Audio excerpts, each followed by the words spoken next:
Hello, everybody, and welcome back to my channel. So continuing where we left off with the review before the first ODI between Ireland and South Africa. The series is now finished. It's 1-1. And am I happy with that? I think it's a difficult one. I think given any Ireland side, you probably want to try and whitewash them.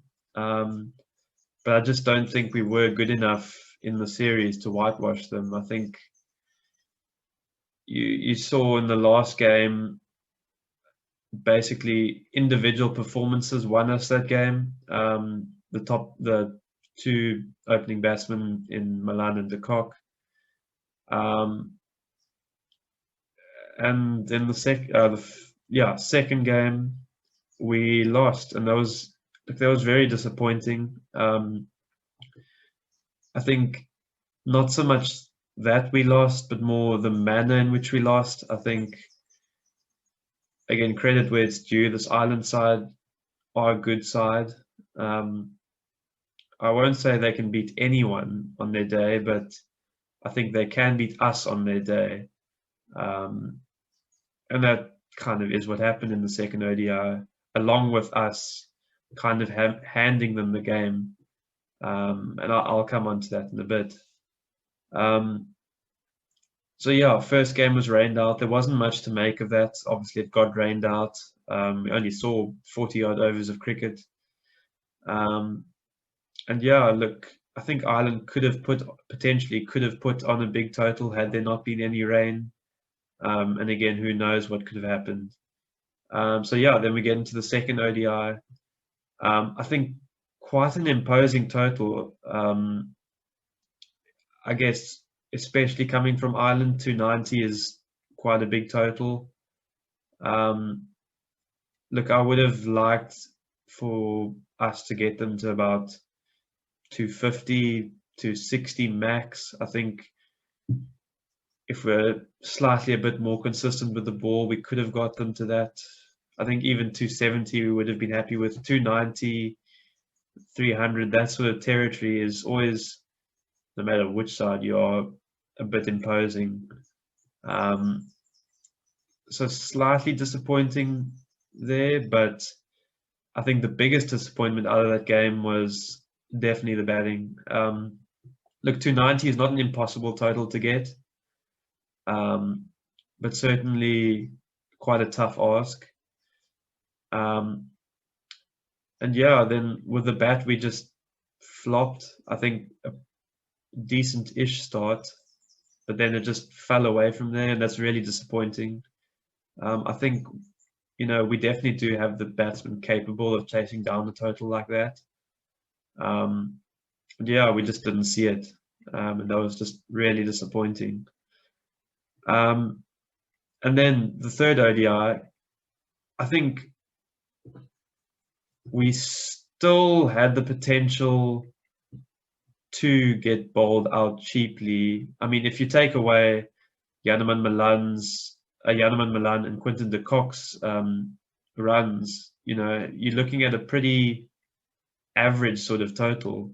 So again, I think there it wasn't so much a team performance, it was more two individuals that took the game away from Ireland. And again,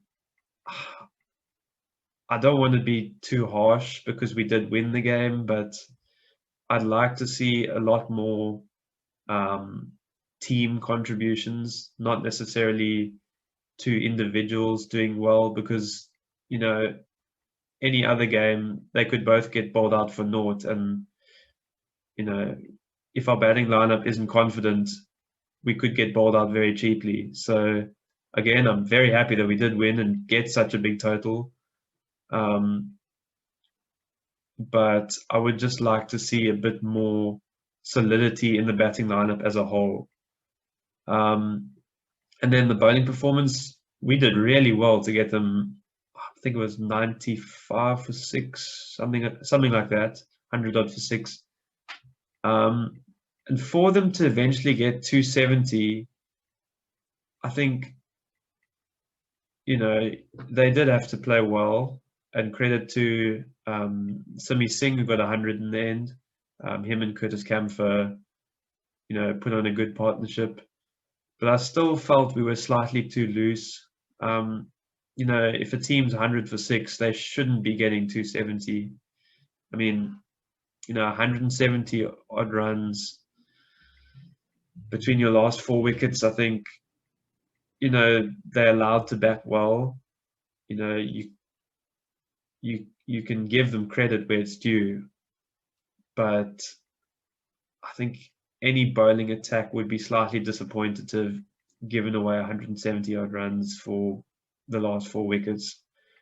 So again, I don't think South Africa gave a complete performance in the series. Again, slightly disappointed, but again, it is points on the board for World Cup qualification. So yeah, it's a difficult one to say if I'm happy or not. I think I'm kind of not entirely disappointed, but also not entirely happy, if you want to put it that way. So I've done my ratings for the South African players. I think that'll probably give a good idea of how I thought everyone went individually. Again, there were only 2 proper games of cricket, so it's difficult to judge where every player is based on 2 games only. Some of them only even played 1. So again, probably if we're looking at a 5-game series, it would be a bit more fair on the players. But yeah, I'm just gonna go along with what I saw. So no particular order. Janneman Malan, 10 out of 10. I think, what more can you do? I think 84, I think, in the second ODI, and then 177 not out. There's genuinely nothing more you can do. And I think it's interesting when it comes to the debate about who's going to open with Quinton de Kock in the T20s. Well, ODIs as well. I think there's not much different between our ODI side and our T20 side. So yeah, I think after this performance from Milan, these performances from Milan, I genuinely think he's just put his foot down and stamped his authority on that opening position with Quinton de Kock. I think he's been a great performer in T20s for a number of seasons now. So again, I think he's got the confidence now. Let him play with de Kock at the top. And yeah, coming on to Bavuma as well, I think I would still back him. He is our captain.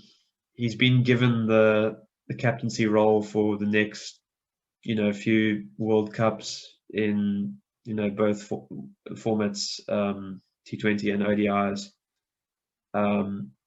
So again, whether he fails in the next few series or whatever it is, I think let's still back him.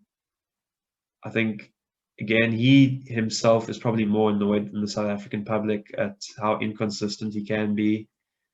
In this series, I gave him a 5. I think to come back and captain the side that's come back from being 1-0 down, I think there is a slight bit of credit that's due there. But again, his performances with the bat just haven't been good enough. So that's, again, a really disappointing series for him personally. Aiden Markram, yeah, I think Milan's well and truly shown us that he's the better opener going forward, and not long term, but certainly short term. I think I would still keep a keen eye on Markram. Going, looking at the next sort of 5 years, whereas Milan, I think it's really good to have kind of next 2-3 years, him and de Kock. Rassie van der Dussen, a 6. I think People criticized him for being a touch too slow in the second ODI. I mean, I wouldn't be too critical of his strike rate. I think he has the ability to go absolutely berserk. We saw that a number of series ago. Um, hence why he almost ended up playing in the IPL before COVID stopped that, or postponed it, rather, forced a postponement. So I gave him a 6. I think 30 and a 49, almost a 50. 6.5 maybe. Yeah, he probably would have liked to have converted that into 50, those into 50s. But again, I think still good enough to stay in the side. I think he can be brilliant on his day, so there's no reason why we should drop him. David Miller, yeah, disappointing as well. I think a 4. He really didn't do too much. Only had the one game, and sorry, yeah, well, I can't remember now, but I'll only give him a 4. Sorry. Again, there wasn't really too much great about his performances. Kyle Verreynne, 4. Again, only had the one innings, but also one for the future. So maybe not necessarily his series, but again, certainly it would be a great idea to keep him in and around the squad. I think certainly backing him to play as well. I think, when you are inexperienced, you are going to get inconsistent performances, and I think that's what we've seen so far. We've seen him get runs, we've seen him not get runs, and I think that can be frustrating. But I think certainly long term, again, looking at the next kind of 5-6 years, certainly one that can make a big difference in the future, and a brilliant talent. So certainly worth keeping our eye on him, even if he doesn't perform to how we know he can. Yeah, Andile Pesquayo, it's difficult with him. I think it's a bit frustrating because the way he is as a cricketer is, as a bowler, he's going to pick up a couple of wickets a game, but at the same time, he's going to get hammered around the park, and he's going to bowl no balls and wides. But it's difficult because as much as I do think he adds a bit of value with his changes of pace, I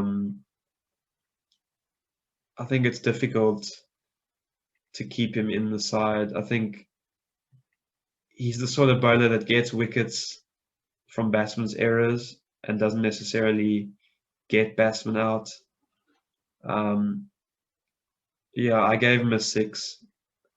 I think not necessarily his best series. And it's also frustrating when he's considered our all-rounder. And I don't think he contributes as much with the bat as we would like him to. I think, in T20s at least, I saw that his average is not too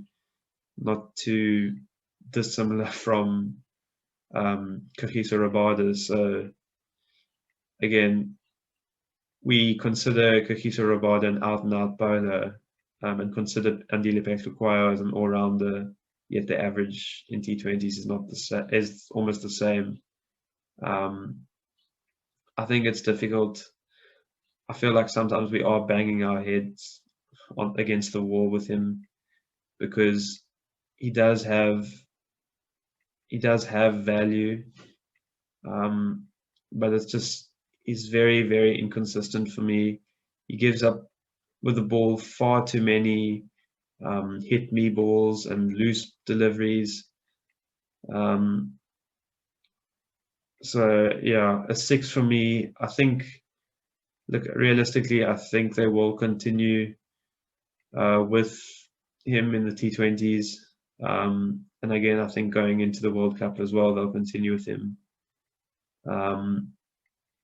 Just because he's far more suited to T20s as a bowler than any other format. It's the sort of format where you can get away with bowling loose deliveries, and batsmen, out of having to play a big shot, will get caught on the boundary or whatever the case may be. And he's kind of afforded that chance to get wickets the way he does by batsmen, playing a false shot. Kagiso Rabada, a 6. Yeah, I think not the best of Rabada, but not the worst of Rabada. I think, probably the fairest rating I could give him. I didn't think South Africa would go with Keshav Maharaj and Shamsi just because of how I thought the pitches would play.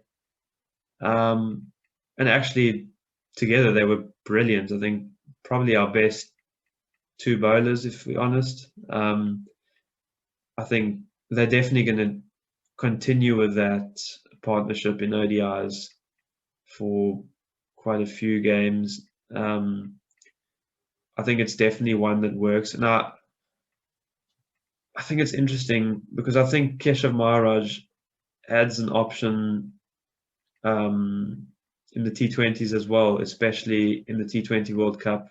I'm pretty sure that these two are going to play together, or I certainly would like them to play together. I think Keshav Maharaj hasn't played too many T20 internationals, but again, I think there's an enormous amount of value in them playing together at the T20 World Cup.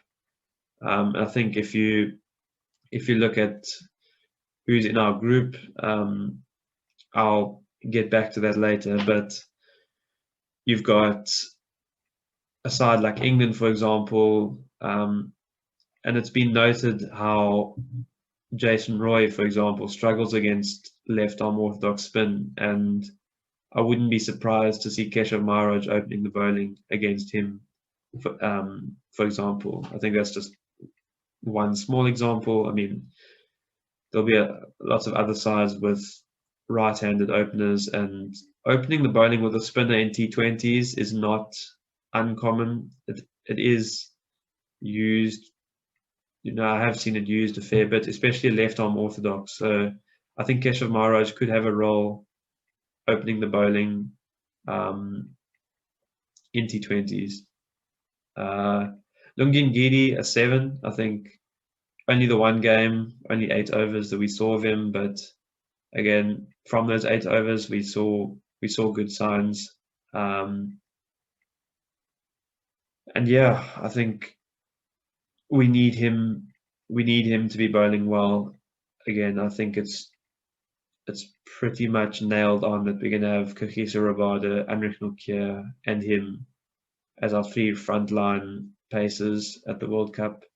Unless something drastically changes, and again, you want to see those 3 bowling well, and they'll certainly have a chance to get their confidence up, if it's not already up, but even more if it's not, at the IPL, which will be just before the World Cup. Anrich Nortje, not the best of him. I think 5.5, 6. I think it's just one of those series, I guess. It's tough being a bowler in ODIs, and sometimes just doesn't go your way. So yeah, not Nortje's best series, but again, he's definitely one of our best fast bowlers. Quinton de Kock, yeah, a 9, 9.5. One game, 100. Continuing his form from the West Indies. And it's just really positive to see him back in form. I think without a doubt, he's South Africa's most important batsman.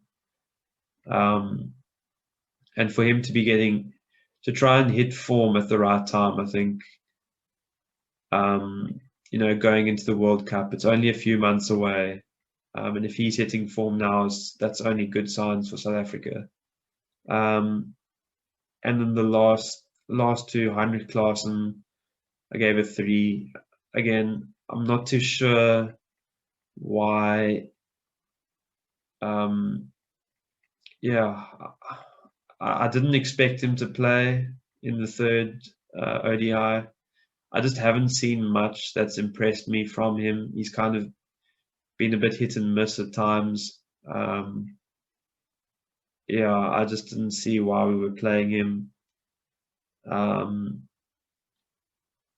Again, maybe someone to keep our eye on for the future, but I think he's had quite a few chances already. So, yeah. Do we have someone that can take over or someone better in his place? I think I'd still take David Miller over Heinrich Klaasen, to be honest. I think they brought him in to bowl a couple overs of spin, well, as a 6th option. But I don't really think his spin adds enough value to warrant his place in the side. I think he definitely has to be considered as an out-and-out batsman, and on his batting performances alone, I don't think he makes that side. And then lastly, Lazard Williams. I think an interesting prospect, certainly someone to keep our eye on in the future. I think 5 in this series, only 1 game. We have seen him in Proteas colours before against Pakistan and South Africa, and again, there are signs that he can be a good bowler. I think definitely someone who I'd take to the World Cup, not necessarily to play there, but certainly for the experience. I think, yeah, I certainly think he's going to add a lot of value to the side in the future, and certainly post the T20 World Cup. So yeah, that's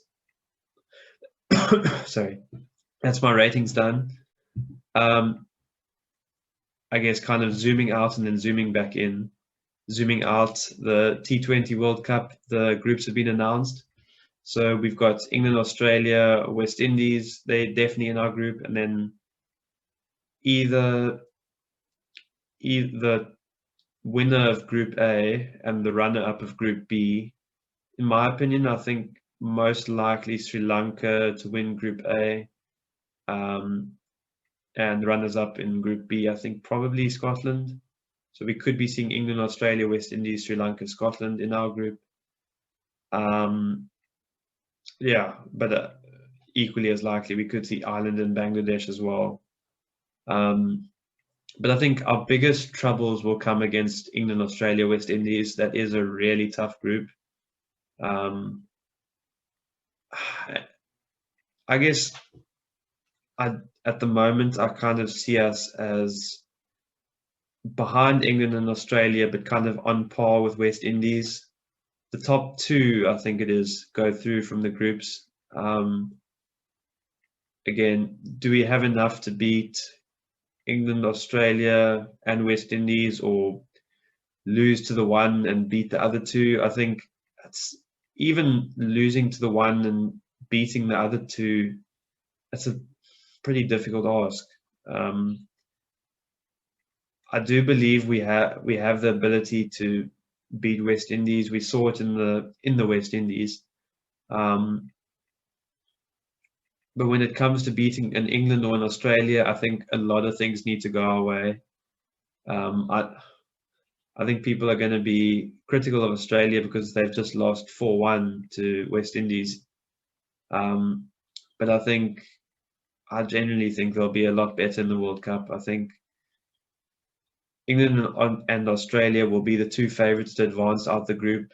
But again, I think South Africa have the ability to beat one of those two.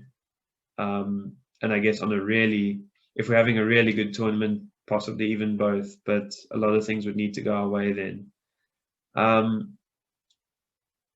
So to an even shorter format, looking at the 100 in England, I know it's not a South African tournament, but I think it's interesting seeing how the ECB are almost wanting to make cricket more attractive to the public. What do I make of it? I don't know. T20 for me is about as short as it gets or should get. I think, yeah, we yet to see how the 100 will go. Maybe I shouldn't be criticizing it before it's even hit liftoff. But again, if you want to explain to your 7-year-old child how the 100 works, I think you have to be a very good teacher, and yeah, just a thorough knowledge of these rules, because some of them to me are almost just changing the rules just for the sake of changing the rules. Some of them just seem a bit nonsensical to me. I'm just going to read through them quickly. So 100 balls per innings, that's not that complicated. A change of ends after 10 balls. I think the idea there is to try and speed up over rates. Maybe that's a good idea. I'm not too sure. We'll have to wait and see after the tournament how that goes. Bowlers deliver either 5 or 10 consecutive balls. I mean, yeah, okay. I don't know how necessary that is, but anyway, each bowler can deliver a maximum of 20 balls per game. I think, yeah, similar to bowling the bowler limits in a normal T20 game. I think that's nothing special. It's 24 deliveries really. In a T20 now it's just 20. Each bowling side gets a strategic timeout of up to 2.5 minutes. Yeah, this happens in the IPL, so I don't think it'll have much of an effect on the cricket itself. But it's just for the players to get a quick break, I guess. And it doesn't really take away or add any value to the game itself. A 25 ball power play start for each team. Slightly shorter power play for a shorter format compared to T20. And it'll be interesting to see how teams go about these power plays, and working out which bowlers could bowl consecutive deliveries, and 5 consecutive balls or 10 consecutive balls. Again, the power play restrictions are the same. 2 fielders are allowed outside the 30-yard circle. And yeah, that's kind of the rules. I think some of those are a bit, I won't say useless, but there's not really any value in adding them, or value in changing the rules slightly. Some of them I don't think needed to be changed. But yeah, it'll be interesting to see how the 100 goes. I think I'd be interested to see in a few years' time if any other countries around the world adopt this format. Again, I'd probably wait and see at the end of this tournament and see if it's successful or not. I think one of the reasons why the ECB have brought about the 100 is because of their T20 tournament not being successful. So it's almost an alternative just because their plan A wasn't successful. I don't know if South Africa would ever consider it. I think our domestic cricket as a whole is not as weak as people think it is. Attendances are quite low. Well, certainly before COVID, there were people criticized the attendance. And again, we do have good cricketers in our franchise system. The cricket is at a high level. I think it's not necessarily been the case that the performances we've seen at franchise level have always been converted into international colors. I think we are seeing our best franchise cricketers in South African colors, but they just haven't always shown the same form that they have at franchise level. But I don't think that's down to the level of cricket at franchise level. Okay, and then last thing I'm going to get onto, the Ireland South Africa T20I series. So it starts tomorrow, and yeah, I think should be very good preparation for the World Cup. Again, there's even a possibility that we see Ireland in the World Cup in our group. So who knows? Could even be a curtain raiser for that. But I think I would like to see a more complete South African performance. I know we kind of got away with 1-1 in the ODIs. I think, yeah, it's a difficult one. I do want a complete performance, but I also understand that T20 is the sort of format where one player can take the game away from you, and so it's more of an individual format, if you want to put it that way. But again, I'd like to see, and if it is the case that it's not necessarily a complete team performance, I would at least like to see a lot more people chipping in, to, hopefully a good series win for us. I think South Africa will win this comfortably. I'm not too sure about comfortably. I'd probably predict 2-1 in the series. Again, I think it's that sort of format where on your day any side can win. But again, I think we've got the players. I think on paper we're definitely the stronger side, and I think I'd just like to see that converted into performances on the field. So yeah, once again, thank you so much for watching my video. I think quite a long one, but hopefully enjoyable nonetheless. And yeah, if you did enjoy the video, please subscribe if you enjoyed my content and give it a like. So thank you so much. Cheers for now.